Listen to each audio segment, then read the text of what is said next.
दोस्तों नमस्ते। दोस्तों आज का टॉपिक का विषय ये है कि ओवर थिंकिंग क्या होती है और इससे 2024 में आप कैसे बच सकते हैं। देखिए, ओवर थिंकिंग जो होती है एक तरह से एक आइडिया है आपके मन में या दिमाग में जो अनावश्यक विचार आते हैं।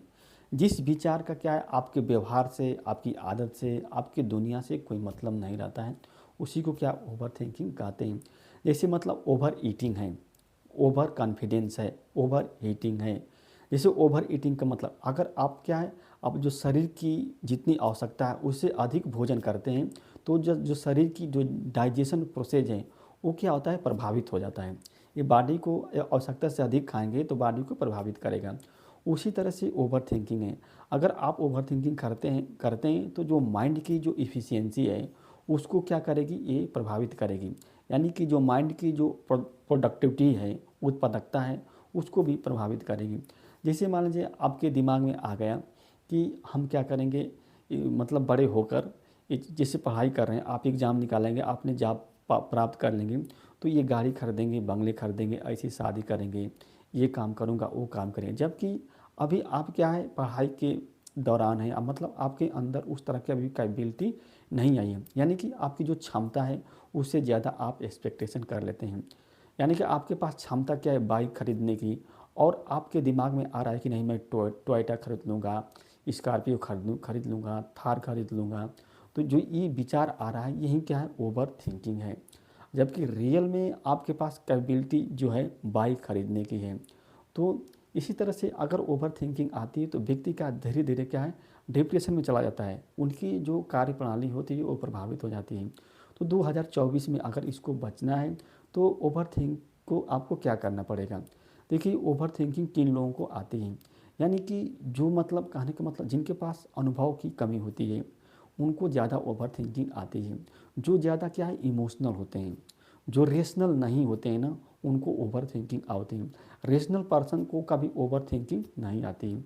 ओवर थिंकिंग में होता क्या है कि व्यक्ति क्या है, एक ऐसी दुनिया में डूब जाता है जबकि उस दुनिया के व्यक्ति के व्यवहार से, व्यक्ति की आदत से इस दुनिया से कोई संबंध ही नहीं रहता है और उसी में डूबा रहता है। इससे ओवर थिंकिंग से व्यक्ति का टाइम बर्बाद हो जाता है, समय जो होता है नुकसान हो जाता है।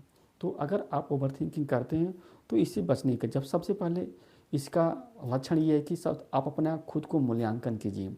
आप किस स्थिति में हैं और क्या कर सकते हैं, आपके पास कितनी क्षमता है, ये बहुत बड़ा मायने रखता है। लेकिन अगर आप क्षमता से ज़्यादा एक्सपेक्टेशन कर लेते हैं किसी से तो क्या है, एक तरह से ये भी क्या है, ओवर थिंकिंग होती है। और वो एक्सपेक्टेशन की पूर्ति नहीं होती है तो आपको क्या है, दिक्कत हो जाता है। जैसे मान लीजिए आपने पहले के शादी से पहले खूब सोच लिया कि मैं क्या अच्छे घर में शादी करूँगा, अच्छे मेरे शादी में ये जाएगी, मैं इतने इतने गहने खरीदेंगे, वहाँ शादी करने के बाद यहाँ वहाँ जाएंगे, एरोप्लेन से जाएंगे, जहाज़ से जाएंगे। मतलब आप कहने का मतलब कि एक तरह से आप क्या है, खाली ओनली वन वो विचार ही रहता है, उसका रियल से नहीं होता, वो रियल में कभी वो कन्वर्ट हो ही नहीं पाता है। खाली विचार, केवल विचार, आपके दिमाग में केवल विचार आता है। तो ये इस दिमाग की जो एफिशिएंसी जो होती है वो भी क्या करती है, वो प्रभावित हो जाती है। तो सिर्फ अगर आप दिमाग में विचार ही पालेंगे तो उसका कोई विशेष लाभ नहीं होता है। हाँ, ओवर थिंकिंग जब आप अपनी समस्याओं को हल करने के लिए करते हैं, यानी कि आपके सामने कोई समस्या, जैसे आर्थिक समस्या है, सामाजिक समस्या है, हाँ, मानसिक समस्या है, उसको सॉल्यूशन ढूंढने के लिए जब आप बार बार किसी को क्या सर्च करते हैं, ढूंढते हैं, तो एक तरह से वो आपके जीवन के लिए सही होता है। लेकिन जब ओवर थिंकिंग अनावश्यक विचार के बारे में क्या है, आपका दिमाग मन जो होता है उलझ जाता है, तो वो सही नहीं रहता है आपको। अगर आपको ओवर थिंकिंग से बचना है तो निश्चित रूप से आपको क्या है, अनुभवी होना पड़ेगा, आपको रेशनल होना पड़ेगा, आपको व्यवहारिक होना पड़ेगा। आप ज़्यादा आदर्शवादी बन जाते हैं। आदर्शवादी ही क्या, ओवर थिंकिंग का कारण बनता है। ओवर थिंकिंग से जुड़ा हुआ क्या, ओवर कॉन्फिडेंस होते हैं।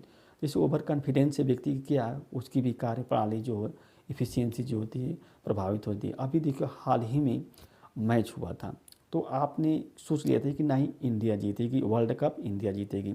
आपके दिमाग में क्या बार बार आ गया कि नहीं इंडिया, जबकि वो परफॉर्मेंस के बाद ही निर्धारण किया जाएगा कि इंडिया जीतेगी कि ऑस्ट्रेलिया जीतेगी। अब फाइनल में क्या ऑस्ट्रेलिया जीत ली, लेकिन आपके दिमाग में क्या बार बार आ रहा था कि नहीं इंडिया जीत जाएगी, इंडिया जीत जाएगी। तो एक तरह से क्या अनावश्यक विचार था, जबकि वो वो व्यक्ति क्या है? अगर मान लीजिए इसको आप ऐसे समझ सकते हैं